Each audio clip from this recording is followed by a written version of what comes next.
राधे राधे। राधा रानी की कृपा आप सब पर बनी रहे। आज की इस वीडियो में हम सावन मास के बारे में जानेंगे। सावन मास कब से शुरू होगा, कब खत्म हो रहा है और सावन मास में कितने सोमवार पड़ेंगे।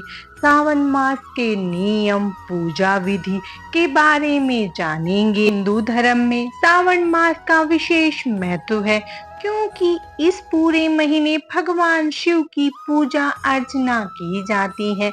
भगवान शिव का सबसे प्रिय माह सावन ही माना जाता है। इस पूरे माह के दौरान भगवान शिव का जलाभिषेक करने से लेकर कांवड़ यात्रा तक की जाती है। मान्यताओं के अनुसार सावन माह के दौरान भगवान शिव की पूजा करने से शुभ फलों की प्राप्ति होती है और हर तरह की दुख दरिद्रता से छुटकारा मिल जाता है।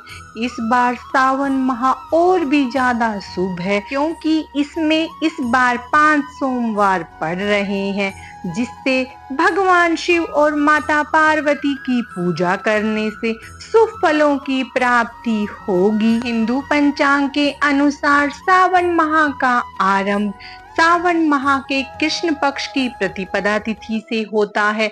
इस साल श्रावण प्रतिपदा तिथि की शुरुआत 21 जुलाई को दोपहर 3:43 से हो रही है, जो 22 जुलाई को दोपहर 1:11 पर समाप्त हो रही है।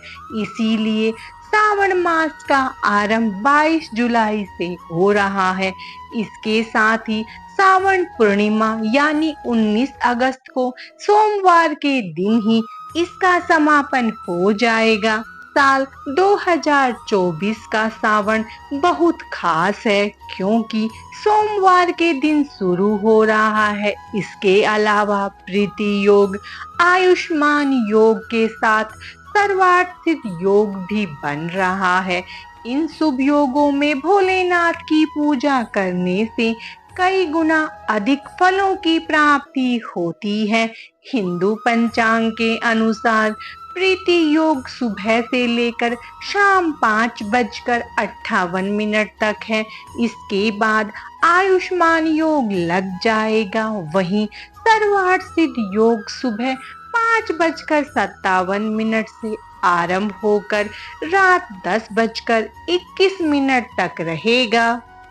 सावन सोमवार की शुभ तिथियां 22 जुलाई सोमवार सावन का पहला दिन, सावन का पहला सोमवार। 29 जुलाई सोमवार सावन का दूसरा सोमवार। 5 अगस्त सोमवार सावन का तीसरा सोमवार। 22 अगस्त सोमवार सावन का चौथा सोमवार। 19 अगस्त सोमवार सावन का 5वां सोमवार है। सावन का महत्व हिंदू धर्म में सावन माह का विशेष महत्व है। पौराणिक मान्यताओं के अनुसार आषाढ़ माह के शुक्ल पक्ष की एकादशी को देवशयनी एकादशी पड़ती है। इस दिन सृष्टि के पालनहार क्षीर सागर में योग निद्रा में चले जाते हैं। इसके साथ ही वह सृष्टि के संचार का बागडोर भोलेनाथ के हाथों में दे जाते हैं। ऐसे में भोलेनाथ अपने हर एक भक्त की पुकार सुनते हैं। कहा जाता है कि भोलेनाथ को श्रद्धा के साथ सिर्फ जल चढ़ाने से ही वह अति प्रसन्न हो जाते हैं। इसके अलावा सावन मास में ही कांवड़ यात्रा आरंभ होती है। सावन महीने में कांवड़ यात्रा निकालने की परंपरा रही है। इस दौरान तीर्थ स्थलों से कांवड़िए गंगा जल भरकर पैदल यात्रा करते हैं और सैकड़ों किलोमीटर की पैदल यात्रा करने के बाद शिव मंदिरों में उस गंगा जल से जलाभिषेक करते हैं। मान्यता है कांवड़ यात्रा करने वालों पर शिव की विशेष कृपा होती है। शिव जी को सावन क्यों प्रिय है? शिव पुराण कहता है कि महीना श्रवण करने यानी सुनने का है, इसीलिए इसका नाम सावन है। इस महीने में धार्मिक कथाएं और प्रवचन सुनने की परंपरा है। सावन महीना शिव जी को अति प्रिय होने की दो खास वजह है। पहली, इस महीने में देवी पार्वती ने शिव जी को पति रूप में पाने के लिए तप शुरू किया था। दूसरी, देवी सती के जाने के बाद शिव जी को फिर से अपनी शक्ति यानी देवी पार्वती पत्नी के रूप में वापस मिली थी। सावन माह की पूजा विधि: सुबह जल्दी उठ जाएं और स्नान आदि से निवृत्त होने के बाद साफ वस्त्र धारण करें। घर में शिव मंदिर में दीप प्रज्वलित करें। सभी देवी देवताओं का गंगा जल से अभिषेक करें। शिवलिंग में गंगा जल और दूध चढ़ाएं। भगवान शिव को पुष्प अर्पित करें। भगवान शिव को बेलपत्र अर्पित करें। भगवान शिव की आरती करें और भोग भी लगाएं। इस बात का ध्यान रखें कि भगवान को सिर्फ सात्विक चीजों का भोग लगाया जाता है। भगवान शिव का अत्यधिक ध्यान करें। शिवलिंग की पूजा विधि: सावन ही नहीं बल्कि आम दिनों में भी शिवलिंग की सही विधि से पूजा करनी चाहिए। शिवलिंग की पूजा करने से पहले व्यक्ति को हमेशा मन और तन से पवित्र होना चाहिए। भगवान शिव को गंगा जल बहुत ज्यादा प्रिय है। ऐसे में शिवलिंग पर इसे चढ़ाने से शिव जी का आशीर्वाद मिलता है। इस दौरान गंगा जल को तांबे के लोटे में भरकर ही जल लहरी पर जल चढ़ाना चाहिए। सबसे पहले आप जल को जल लहरी की दाईं ओर चढ़ाएं। इसे भगवान गणेश का स्थान माना जाता है। इसके बाद बाईं ओर जल चढ़ाएं। यहाँ कार्तिकेय का वास माना जाता है। इसके बाद आप शिवलिंग के बीच में जल चढ़ाएं। इस दौरान खड़े होकर जल नहीं चढ़ाना चाहिए। शिवलिंग पर जल हमेशा बैठकर चढ़ाना चाहिए। फिर शिवलिंग पर चंदन का तिलक लगाएं और बाद में बेलपत्र, फूल माला आदि अर्पित करें। पूजा के समय ध्यान रखें कि शिवलिंग की जल लहरी के पास किसी भी तरह की पूजन सामग्री न हो।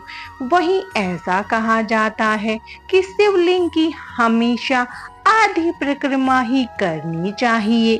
सावन मास के व्रत के नियम: मान्यता है कि सावन महीने में मांस मदिरा का सेवन बिल्कुल भी नहीं करना चाहिए। इस महीने वाद विवाद से भी बचना चाहिए। घर परिवार में स्नेह बनाए रखना चाहिए। सावन महीने में लहसुन और प्याज के सेवन करने की मनाही होती है। इसके अलावा मसूर की दाल, मूली, बैंगन आदि के सेवन की भी मनाही होती है। शास्त्रों में बासी और जले हुए खाने को तामसिक भोजन की श्रेणी में रखा गया है।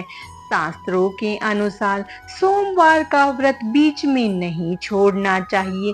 अगर आप व्रत रखने में असमर्थ हैं तो भगवान शिव से माफी मांगकर ना करें। भगवान शिव की पूजा में प्रयोग होने वाली व्रत की सामग्री: पुष्प, पंचफल, पंचमेवा, रतन, सोना, चांदी, दक्षिणा, पूजा के बर्तन, कुशा आसन, दही, शुद्ध देसी घी, शहद, गंगा जल, पवित्र जल, इत्र, मोली, जनेऊ, पंच मिष्ठान, बिलपत्र, धतूरा, भांग, बेर, जौ की बालें, मदार पुष्प, गाय का कच्चा दूध, ईख का रस, कपूर, धूप, दीप, रुई, चंदन, शिव व माता पार्वती की श्रृंगार की सामग्री आदि। आज की इस वीडियो में बस इतना ही। भगवान शिव और माता पार्वती की कृपा आप सब पर सदा बनी रहे। हर हर महादेव। राधे राधे।